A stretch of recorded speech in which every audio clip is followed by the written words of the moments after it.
여러분 안녕하십니까. 8월 15일 토요일 새벽이 되고 있습니다. 어제 아침부터 비가 온다던 일기예보는 이번에도 맞지 않았습니다. 전식입니다.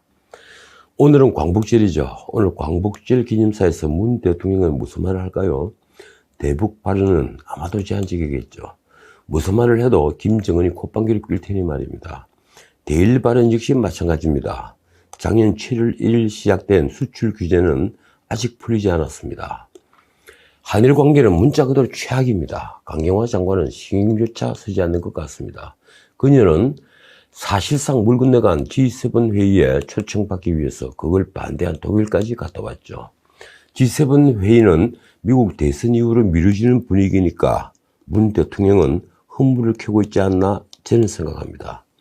트럼프가 재선되어야 G7 회의에 당당하게 참석해서 세계의 경제 강국과 어깨를 나란히 하는 모습을 연출할 텐데 말이죠. 그 모습을 가장 싫어하는 사람은 다름 아닌 아베 신조입니다. 북한 수해가 엄청난 모양입니다. 그런데 김정은은 수해 복구를 지시하는 당 정치국 회의에서 홍수 피해 관련하여 어떤 외부 지원도 허용하지 말라고 했습니다. 말이 외부 지원이지 그건 우리를 겨냥한 말이죠. 이인영 장관은 술 그리고 백두산 물과 살과 의약품을 물물교환하자고 했는데 그 아이디어는 누가 낸 걸까요? 과거 쿠바는 1990년 이전에 설탕과 소련의 석유를 물물교환해서 자동차를 굴리고 전력을 생산했습니다. 러시아 자유주의 혁명으로 사회주의가 붕괴된 뒤로, 그러니까 소련이 해체된 이후에는 같은 사회주의 노선을 걷는 베네수엘라의 설탕과 의료 서비스를 공급을 하고 대신 석유를 받았습니다. 북한에 의약품을 주고 술을 받겠다는 제의를 듣고 있지 않으니 언제부터 우리가 과거 사회주의 국가들의 물물교환 무역을 생각했는지 그저 기가 막힐 뿐입니다. 그런데 김정은이 그만 어떤 외부 지원도 허용하지 말라고 한 겁니다. 외부 지원을 받지 말라가 아니고 허용하지 말라고 한 표현이 재밌습니다. 말하자면 남쪽에서 지원하고 싶다고 매달리고 있다는 의미죠. 김정은이 대남무시 정책은 정말 오래됐습니다. 이 교통수단이 없어 하노이까지 2박 3일 기차를 타고 가는 생쇼를 벌리는데 그만 트럼프에게서 물을 먹자 그 분노가 고스란히 문 대통령을 향했죠. 우리가 초강대국이라면 모를까, 애당초 촉진자니 중재자니 하는 게 가능한 일이 아니었는데 북핵 문제의 제1당사자인, 아니 유일한 당사자인 우리가 그 중재자를 자처하다가 김정은 같은 철부지 독재자에게까지 수모를 당하고 있는 겁니다. 어쨌든 이인영 통일부 장관이 취임하고 첫 번째 추진한 사업인데 북한 수해 상황조차 제대로 파악하지 못하면서 북한을 돕겠다고 나선 우리 통일부만 창피를 당한 셈이 됐습니다. 요즘 정치판 화두는 수해도 아니고 재정절벽도 대둑 아니며 경제폭망도 아닙니다.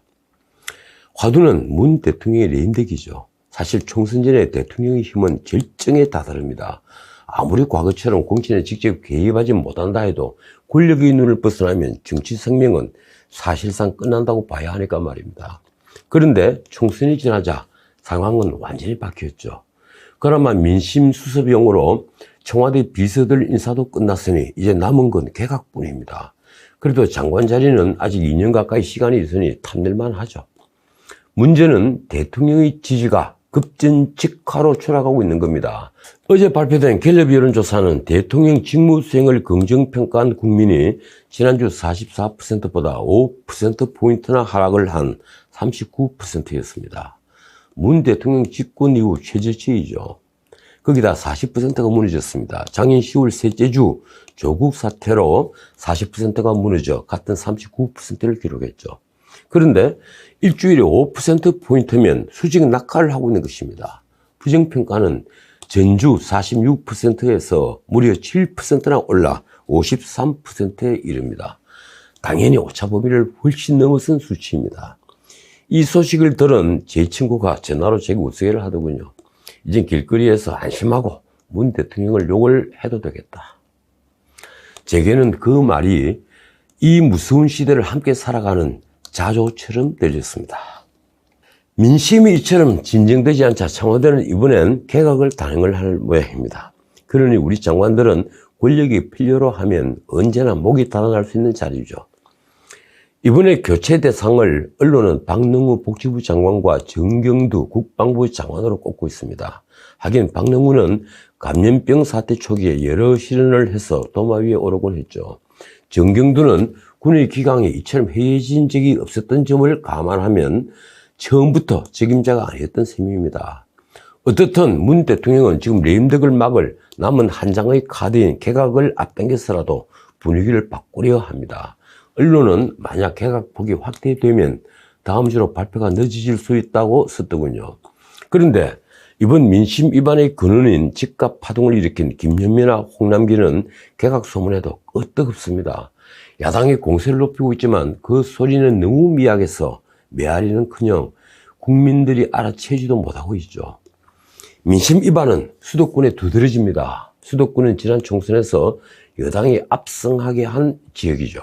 그런데 그 수도권에서 부동산 정책 실패로 민심이 등을 돌린 겁니다. 이틀 전이죠. 수요일 저녁 운전 중에 들었던 라디오에서 정말 경악할 만한 얘기들이 쏟아지고 있더군요.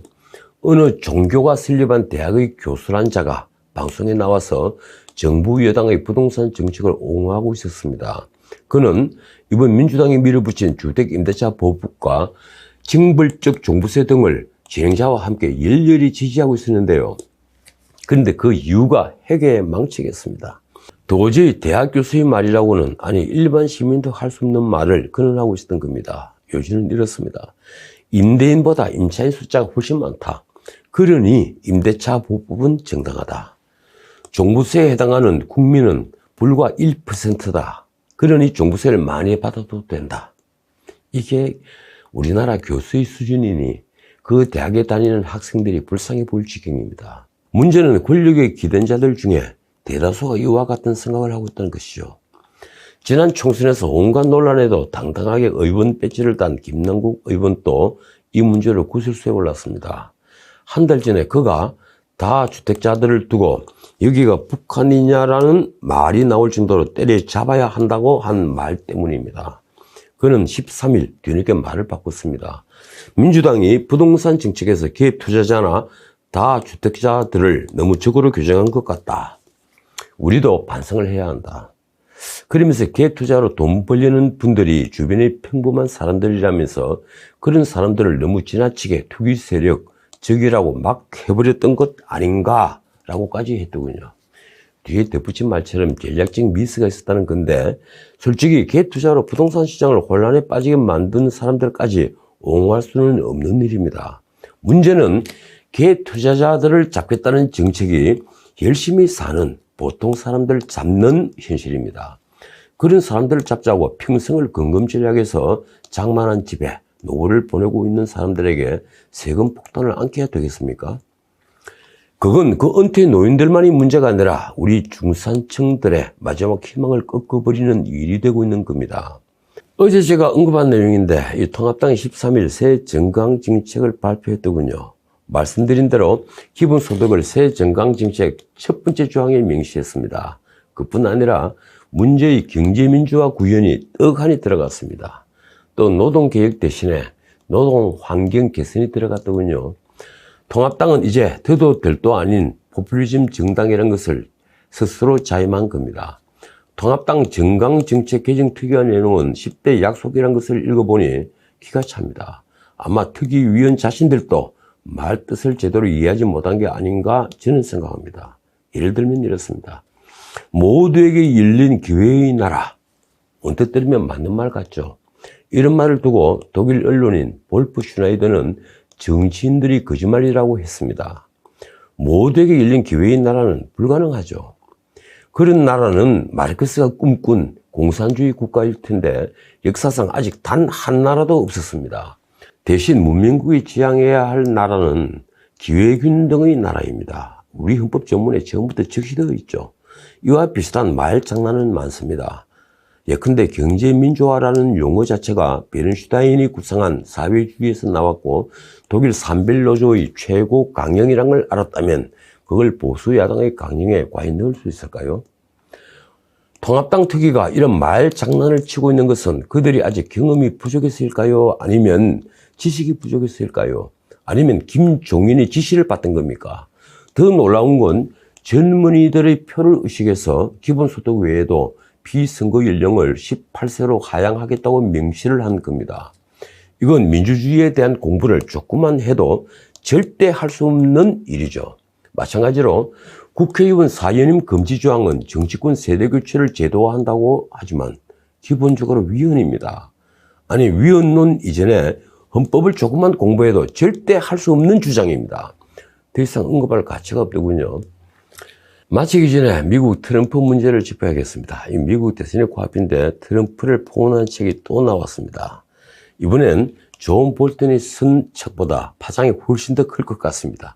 책의 저자가 잘 나갔던 트럼프 대통령 고문 변호사인 마이클 코언인데, 그는 트럼프가 성매수한 사실을 입막음하려고 돈을 준 사실을 검찰에 자백을 하고 검찰과 징역 3년에 합의를 해서 감옥에 갔던 사람이기 때문입니다. 이른바 클로이드 사건이죠. 트럼프의 변태 성행이 푸틴 향한 아첨을 다 까발리겠다, 이렇게 하면서 트럼프의 12년 집사가 칼을 뽑은 건데, 그가 13일 출간한 회고록 제목은 불충, 디스로이어입니다. 그는 출간에 앞서 공개한 서문에서 트럼프는 당신이 이 책을 읽지 않기를 바랄 것이다, 이렇게 썼다고 하는군요. 코언은 그 서문에서 자신이 트럼프의 부인보다도 자녀들보다도 그를 속속들이 안다고 썼다는데, 그도 그럴 것이 오래전 2006년부터 대통령 취임 후인 2018년 초까지 트럼프의 돈 문제와 여자 문제 등 뒤치다꺼리를 도맡아서 해결사, 픽스라고 불린 인물이기 때문이죠.